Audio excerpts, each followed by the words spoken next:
Hello दोस्तों, कैसे हैं आप सब। आज की हमारी कहानी है मायका। शांति जी की अभी अभी नींद लगी ही थी कि बहू रचना उनके कमरे में आई और उन्हें झकझोरते हुए बोली, लो अम्मा जी, बात कर लो। शांति जी ने आंखें खोलकर देखा तो रचना हाथ में फ़ोन लिए खड़ी हुई थी। उसे इस तरह देखकर शांति जी ने पूछा, किसका फ़ोन है बहू, और किसका होगा? आपकी लाडली बेटी का है। जब देखो बस फ़ोन खुड़का देती है। ये भी नहीं देखती कि सामने वाला आदमी कोई ज़रूरी काम कर रहा होगा या कोई आराम कर रहा होगा। बिल्कुल भी नहीं सोचती कि किसी के आराम में ही खलल पड़ रहा होगा। शांति जी के छोटे से सवाल पर रचना ने पूरा लेक्चर दे दिया।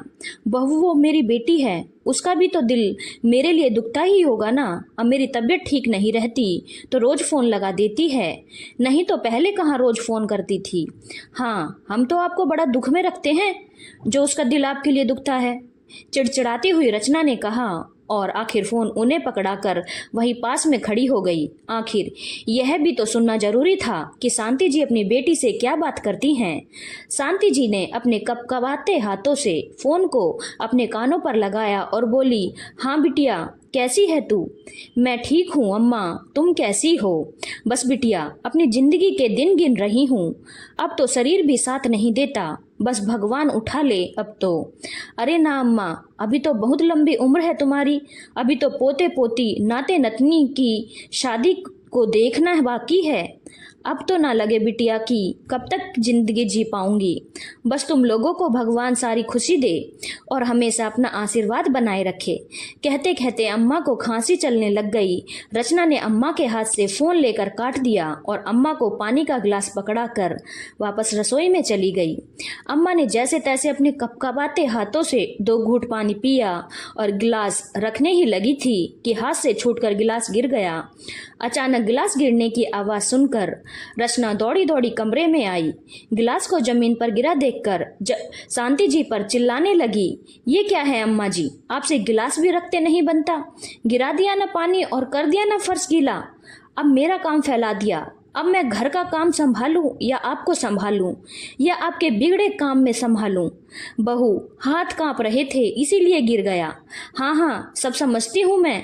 फ़ोन पकड़कर बेटी से तो बात कर लेती हो आप, तब तो आपके हाथ बिल्कुल भी नहीं कांपते, पर जहाँ मेरा काम फैलाना हो वहाँ आपके हाथ कांपने लग जाते हैं। अरे, घर में कौन सी नौकरानी लगी है, मुझे ही साफ करना है, तो कम से कम बहू की सुविधा भी देख लिया करो। बहू में भी जीव होता है।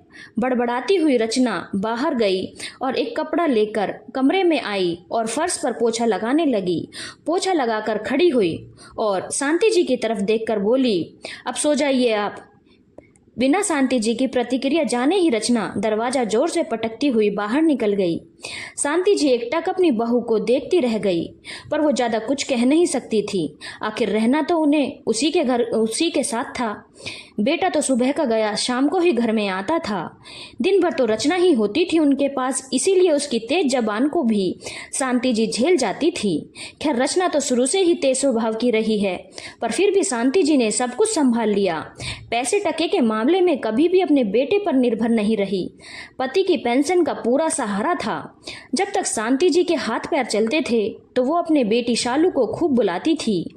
अपने हाथों से उसकी पसंद की चीजें खुद बनाकर खिलाती थी। बहू अगर चिड़चिड़ करती भी थी तो सीधा जवाब दे देती थी, कौन सा तुम्हारे पति के खर्चे करवा रही हूँ, अभी तो मेरे पति की पेंशन आती है। अगर बेटी पर खर्च करती हूँ तो तुम लोगों पर भी तो खर्च करती हूँ। वो अकेली आकर खाती है क्या? तुम सब भी तो खा रहे हो, इसलिए हंगामा करने की जरूरत नहीं है। शांति जी का जवाब सुनकर रचना चुप हो जाती, पर जब से शांति जी बिस्तर पर आई हैं तब से रचना का व्यवहार और भी रूखा हो गया है। अब तो फिर भी शांति जी लाठी के सहारे उठकर अपने नित्य कर्म में कर लेती हैं, नहीं तो जब वो बिस्तर पर अपने कामों के लिए दूसरों पर मोहताज हो चुकी थी, उस समय बेटी शालू ने ही उनकी सेवा की थी। तब तो रचना आसपास भी नहीं फटकती थी।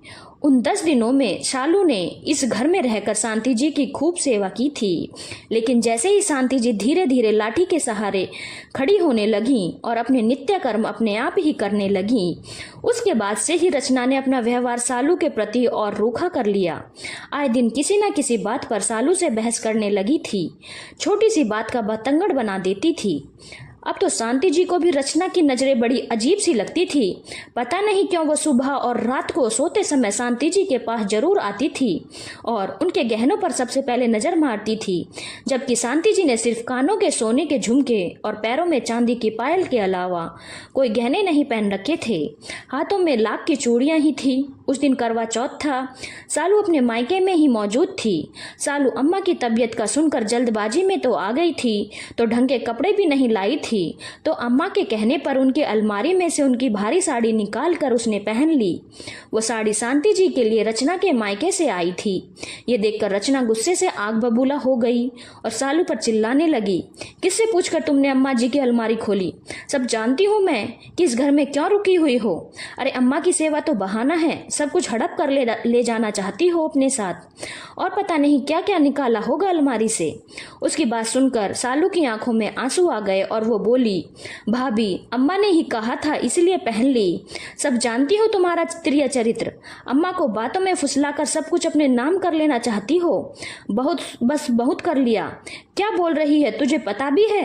एक साड़ी क्या पहन ली, उसमें इतना हंगामा कर रही है। मेरी चीजों पर मेरी बेटी का भी हक है।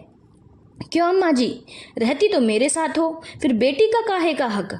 इसे तो मैं एक फूटी कौड़ी बिना लेने दूं। बस करो रचना, तुम्हें शर्म नहीं आती अम्मा से लड़ते हुए? अचानक राकेश ने अंदर आते हुए कहा। राकेश को देखकर रचना चुप तो हो गई, लेकिन घर का माहौल तो खराब हो ही चुका था। ये तो आए दिन का किस्सा होना था। आखिर शांति जी भी कब तक बर्दाश्त करती? खुद की ऐसी स्थिति में थी कि ज्यादा क्या ही बोलती, इसीलिए उन्होंने सालू को खुद ही जाने को कह दिया। खैर सालू तो बेटी थी, उसे तो अपने ससुराल जाना ही था, इसीलिए वो वापस अपने ससुराल चली गई। अब वो शांति जी से फोन पर ही बात करती थी, उसमें भी रचना चिढ़ जाती थी। कई बार तो वो जानबूझकर बात नहीं करवाती थी, खुद से भी कुछ नहीं होता था और बेटी शालू को भी आने नहीं देती है।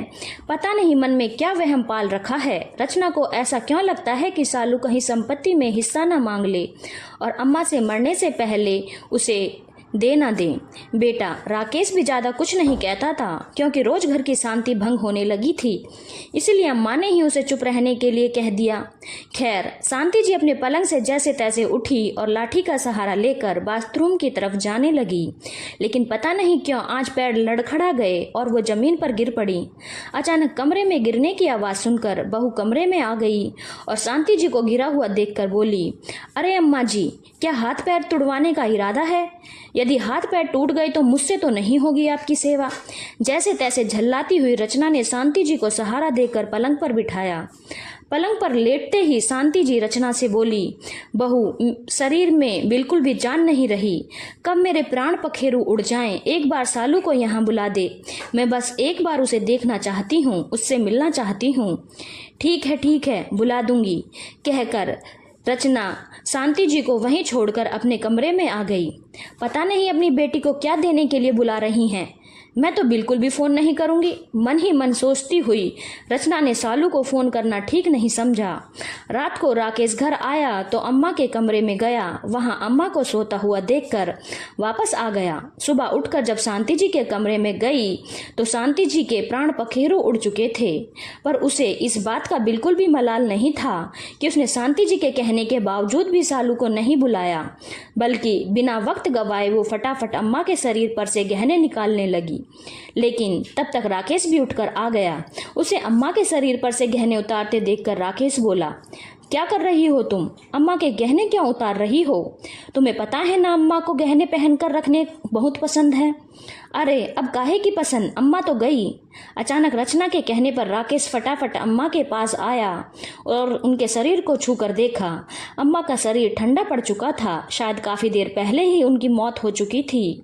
तुम्हें शर्म नहीं आ रही है? अम्मा के गहने निकालने में लगी हुई हो, बता नहीं सकती थी कि अम्मा अब छोड़कर जा चुकी हैं? अरे अम्मा तो जा चुकी हैं, कहीं गहने भी न चले जाएं, इसीलिए निकाल रही हूँ। अभी सभी लोग आ जाएंगे तो सबसे पहले गहने ही हटाएंगे। कौन लोग आकर हटाएंगे? राकेश ने प्रश्न किया तो रचना उसे घूरते हुए बोली, तुम्हारी बहन और कौन? वही एक है जिसकी नजर है इन गहनों पर। इसके आगे राकेश ने कुछ नहीं कहा, बस कुछ देर तक रचना की लालच भरी नजरों को देखता रहा, जबकि रचना अपने काम में लगी रही। थोड़ी देर बाद उसने सालू और बाकी रिश्तेदारों को फोन कर अम्मा के संसार से कूच कर जाने की खबर दी। जब क्रियाकर्म हो गया तो सालू वापस अपने पति के साथ जाने लगी। तब राकेश ने सालू से बोला, सालू तू इस घर की बेटी है, तुझे तो कम से कम 15 दिन यहाँ रुकना चाहिए। नहीं भाई, जिस घर से अम्मा ने खुद ही जाने को कह दिया था वहाँ मेरा रुकना ठीक नहीं। फिर तुम तो सब कुछ जानती ही हो, अपने स्वाभिमान की रक्षा तो मुझे खुद ही करनी है। अब तो अम्मा भी नहीं रही, अब तो मेरा मायका भी खत्म। कहते कहते सालू की आंखों में आंसू आ गए। राकेश ने देखा कि रचना अपने रिश्तेदारों के बीच घिरी बैठी है, पर एक बार भी उसने सालू को सांत्वना नहीं दी। सच, आज वाकई उसकी बहन का मायका खत्म हो रहा था। फिर भी राकेश ने सालू को रोका नहीं। सालू अपने पति के साथ बाहर आ गई। दोनों रवाना होने ही वाले थे। कितने में राकेश फिर सालू के पास आया और एक छोटी सी पोटली उसे देकर बोला, ये अम्मा ने तेरे लिए रखे थे, ये ले जा, ये अम्मा का आशीर्वाद है, उन्होंने खुद मुझे दिए थे कि सालू को दे देना। और रही बात मकान में हिस्से की, नहीं भाई, मुझे कुछ नहीं चाहिए। मैं जानती हूँ कि आपकी स्थिति भी इतनी अच्छी नहीं है, आप तो ये अपने पास ही रखो। पर सालू, ये गहने तेरे हैं, इस पर सिर्फ और सिर्फ तेरा हक है। इससे पहले कि तेरी भाभी के साथ रहकर मेरी भी नीयत खराब हो जाए, तू इन्हें ले जा। और रही बात मायके की, तो जरूरी नहीं कि तू यहाँ आए, मैं तेरे पास आ जाऊँगा, तेरे स्वाभिमान को खत्म नहीं होने दूंगा। मायके का आंगन ना सही, भाई का दामन तो है। अपने भाई राकेश की बात सुनकर सालू उसके गले लगकर फूट फूट कर रोई। कुछ देर बाद जब मन हल्का हुआ, तब राकेश से विदा लेकर सालू वहां से रवाना हो गई। वो दिन था और आज का दिन सालू कभी अपने मायके के घर नहीं गई। हाँ, राकेश हर रक्षाबंधन और भाई दूज पर खुद अपनी बहन के घर पर आ जाता है। हालांकि रचना ने इस पर भी काफी हंगामा किया था, पर राकेश एक कान से सुनकर दूसरे कान से निकाल देता तो रचना धीरे धीरे अपने आप ही चुप हो गई।